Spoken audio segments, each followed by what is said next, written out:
यानी कट्टरपंथियों का प्रभाव जो बढ़ता नजर आ रहा है वो एक बड़ी वजह मौजूदा सूरत हाल के पीछे भी मानी जा सकती है। और देखिए, बांग्लादेश की पूर्व संध्या पर, नेशनल डे की पूर्व संध्या पर बोले यूनुस, हम युद्ध की स्थिति में हैं। ये कहा गया है देश को अस्थिर करने के लिए अफवाहें फैलाई जा रही हैं, ये कहा गया है मोहम्मद यूनुस की तरफ से।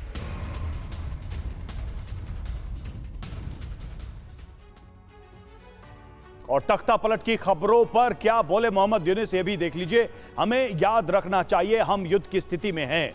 हारी शक्तियों के पास अफवाह शक्तिशाली हथियार है और देश को अस्थिर करने के लिए झूठी जानकारी फैला रहे हैं। भ्रमित करने के लिए नए तरीके की अफवाहें फैलाई जा रही हैं, यह कहा है मोहम्मद यूनुस ने।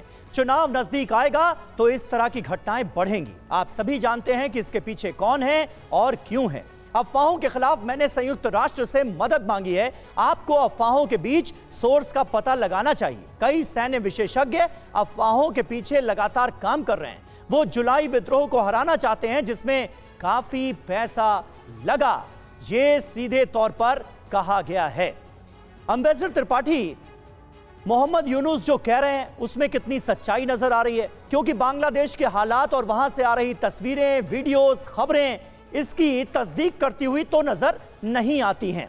लेकिन मोहम्मद यूनुस के बारे में सब कोई यह जानता है कि वो अमेरिका के पिट्ठू हैं। लेकिन उनका इस तरह से चीन जाना, चीन का बयान जो सामने आया है उसमें भी यह कहा गया है कि आने वाले वक्त में बांग्लादेश और चीन के रिश्ते मजबूत होंगे। ये जो कनेक्शन है बांग्लादेश और चीन का, मोहम्मद यूनुस और चीन का, इसे कैसे आप समझाना चाहेंगे? देखिए, ऐसा है कि ये बात सही है कि मोहम्मद यूनुस अमेरिका के द्वारा वहाँ स्थापित किए गए हैं, बैठा दिए गए हैं जी। हाँ, क्योंकि अमेरिका जो चाहता था, एक द्वीप पे कब्जा करना चाहता था, बांग्लादेश की हसीना सरकार ने उसको नहीं लेने दिया।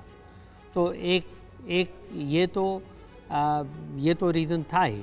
लेकिन अब सवाल ये है कि अब यूनुस को लगता है कि ट्रंप एडमिनिस्ट्रेशन ने एक तरह से उनसे पल्ला झाड़ लिया है और उनको ये लगता है कि ट्रंप एडमिनिस्ट्रेशन से उनको ज़्यादा कुछ नहीं मिलने वाला है। तो ऐसी हालत में दो ऑप्शंस होते हैं उनके पास, पाकिस्तान और चीन।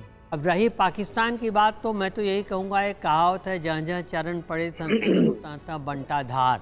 जहाँ जहाँ पाकिस्तान इन्वॉल्व हुआ है वहाँ देखिए वहाँ की इकोनॉमी, वहाँ की सरकार की क्या हालत हुई।